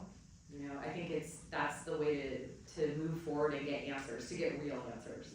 That, it can be a struggle, and it's kind of. Yeah, I have empathy, yeah. sorry, I hope I didn't. Well, you do, no, and it actually reminds me of one of my good friends, Al Macy, who's now teaching here at ArtCenter. But he's one of these guys that you can talk to him about anything. I mean, he knows a little bit about everything, like records, comic books, film.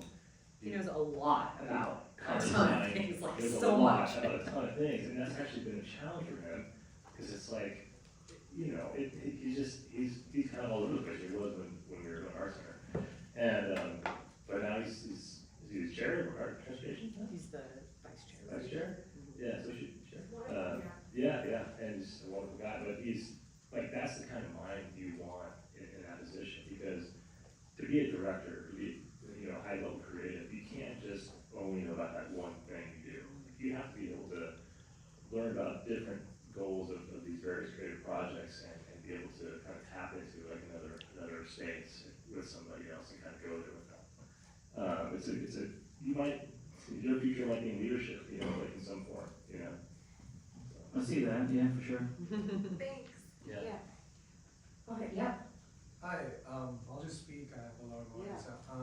I am a film student, a little different than most here. I'm a cinematographer, and I really like what you spoke about, the culture, the demographics, and all that stuff. In our industry, it's all men, all assholes, shit hours, shit pay, for as far as I can see. Unpredictable, like you'll have to go other places. Well, I guess within that context, and any passion project you're doing, it's just going to be, you know, no money. You're gonna have, again, shit hours, no pay. Yeah, so I guess how do you like deal with that? There's nothing else I'd rather do, and I've worked in the industry as well, and I've experienced firsthand. You know, it's a lot of blue collar culture with the grips and the camera people and everything, and they're assholes. I mean, let's face it, they're assholes. They've been doing it for 50 years. They're unhappy. They're unhappy and they want to boss you around. But there's nothing else I'd rather do. I, from my heart of heart, want to be a cinematographer, but I hate this culture. I hate the unpredictability. I hate waking up and not knowing whether I'll have a job. Yeah.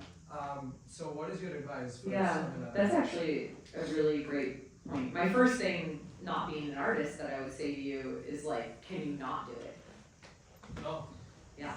So I think that's kind of the answer, but with that in mind, so we have a good friend who's a cinematographer, who's a man, Martine, and, you know, he has had a lot of success in his career, and he's worked on great projects, and he's also worked with totally horrible people, but, last week I was at a meeting with Chris Eyre. Do you guys know his work? He's an amazing producer, but he's native, and he actually set up like a whole studio out in New Mexico, and so like, something I could think about for you, because you seem like a really driven person, would be, can you set something up that's not here maybe, that you have more control over the environment, and you can say, hey, like, because the reason that the grips are sometimes jerks, and they're positives to unions, I'm not a union basher, but like, there are also negatives to the unions as well, which is, there's disgruntled people who don't love what they do anymore, but they're still doing it because they need their hours to retire, right?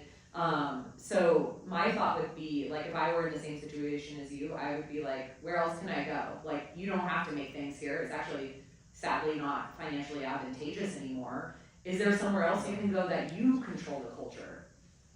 You know, I mean, that's a lot of work I'm proposing, but maybe you find other people who are passionate about having a healthy set, making hours that are healthy, like, you know, like he kind of has. this everywhere, it's worse outside. Well, It's and, worse I mean, he in set Michigan. up a compound in New Mexico, and it sounds like actually really Yeah. chill, so like, I think, why is it worse?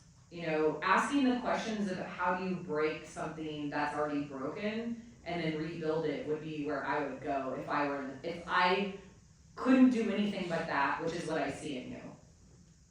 Like, you have to do what you have to do, so how do you change it? Yeah, and one more thing I wanted to speak about is like working in the film industry, a lot of times they'll have to turn a blind eye to some things that I'd rather not, I'd rather call them out. You know, if someone's being racist or sexist or all of these things, and I'm ashamed to admit I've had to like turn a blind eye to some things that my professors over here have said, because I can't take it up, because no one will listen to me. How do you deal with something like that, like a toxic workplace culture where someone in power or authority is doing something and there's nothing that you can do with, like, as a lower level person? Yeah. First of all, I want to say I'm so sorry that that has been part of your educational experience and your life. That's not right, and I'm sorry you've experienced that. I would say that in my experience, you can't make someone change. Like, you can't control them, but you can control your environment, and there are ways to diffuse situations or say, no, you can't do that around me. Like, you can go be racist in that corner, even if they are your professor. I do think you could say something like, hey, you know, after class, like, mattering on the person's ego, like, you know what, that kind of made me uncomfortable. I prefer if you wouldn't do that in the future. I think that's 100% appropriate. It's illegal for them to retaliate. It's not your job. I'm sorry that that's happening, but I also wouldn't turn my face to it, because it's something that the only way we can all change these systems is if we hold people accountable. Does it mean that they're gonna not be racist? Probably not. Like, that's their problem, not yours. They have to live with that, like, you know, part of their soul, and that sucks for them, but I think you can say, not with me. Not with me. And if it's a colleague, like, you know, let's say it's a fellow student, it's sexism, it's not racism, you can, you know, in the room I would probably say something like, hey, actually that's not appropriate. Like, I do that now in my current job because I experienced a ton of sexism in my role at USC. And I'm actually being bullied by a man right now, and so like, it's the same thing. Like, I am so sorry. I actually called a fellow chair recently to ask her, like, am I giving up by not like going in a full out fight with this man? So I still am really struggling with that. I would take it as an individual situation and really be thoughtful and strategic about it. I want to add that if you're in a large organization, there are departments and resources. Like, for example, here, there's the Office of Title IX, and everyone who's having any kind of problems along those lines is eligible to have a conversation, right? And nobody has to accept that. It's illegal, right? But in a small, where you get into real trouble is that, like, that late night on the set, or in the, you know, pushing for a deadline with a team in the studio. That's where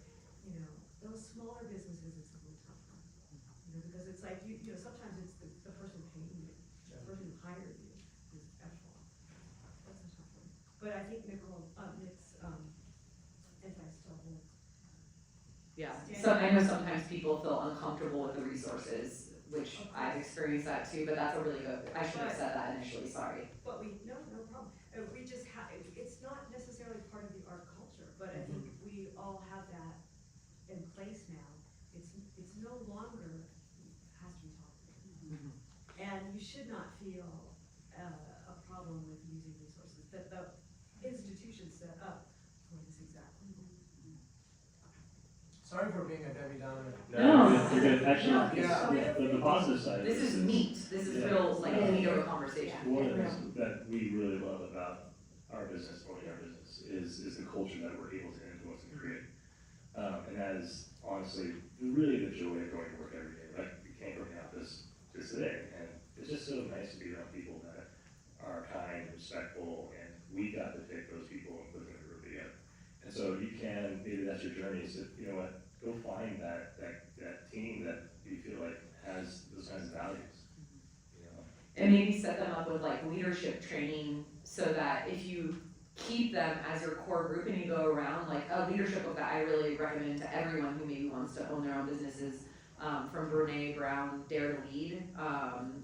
It's a really great book, but I think, you know, one thing that is interesting in our studio is we actually hold each other accountable. So if someone says something that's not appropriate, someone else will say, hey, that doesn't feel right, you know? And that's the culture that, like, you wanna create, is where people can actually say something and also not feel afraid, you know? I think that's where the best creative ideas come from, where everyone has a voice at the table, so. Yeah, it's hard to you do your best creative work if you feel Safe. unsafe, you know, it's, But that's why you have to interview the top dog. Like you know, Yeah. usually when you're at this part in your career, you're talking to the middle manager.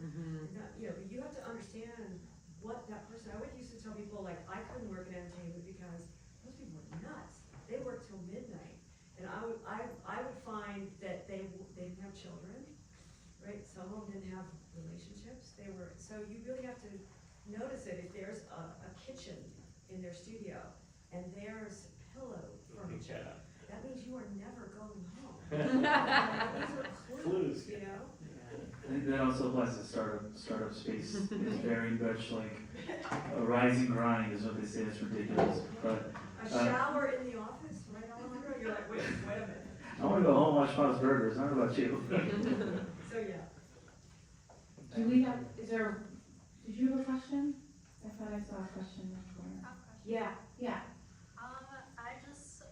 I'm just curious if there's any studios or individuals or companies that you would spotlight as being a good role model for leadership and operating a business that maybe we can look towards if we are wanting to start a business or if we're looking for places that are good to work for. Besides West Studio. Besides the ones you have. Or Rodo. what's your area of interest? Visual development, animation, TV. I'd say right now spa is a good place to go to. Like, I think the culture is nice there. The president, one of the two presidents there, is a friend of mine that I used to work in games. He's super smart, really fair, kind person.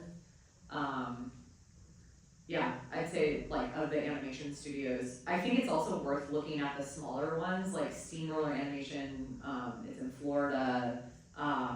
A man that I worked with at DreamWorks started it. It's like a passion project. So I really admire kind of a lot of the startups, and I think something to be really open to is like, if it's possible, I know it's not always possible due to people's like familial responsibilities and stuff like that, but look internationally, like there's really cool stuff happening everywhere right now. So I don't really like create a little list of like, oh, this, you know, just go online.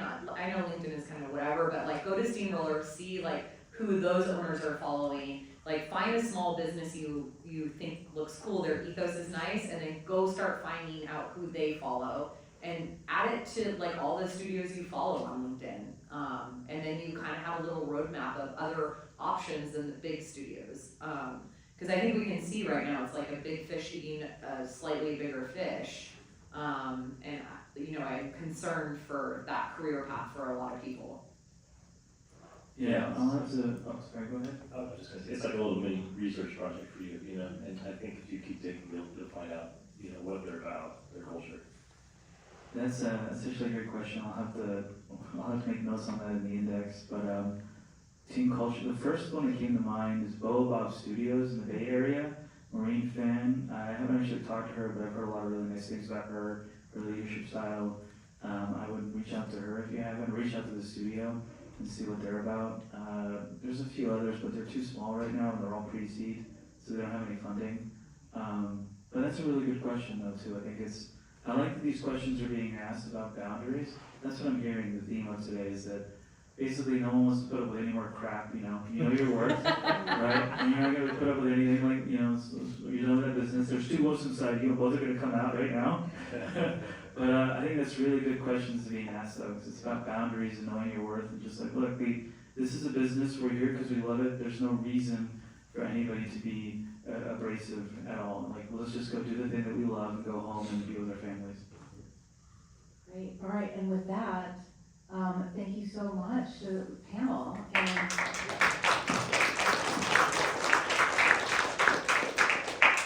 I think there's some gifts up here. We brought some swag. Yeah. It's not that exciting, but help yourself. There's some pens and stickers. I didn't bring any swag, but connect with me on LinkedIn. I'm happy to answer any questions. Thanks for having me here. It was great to meet you all. Great feedback. Thank you.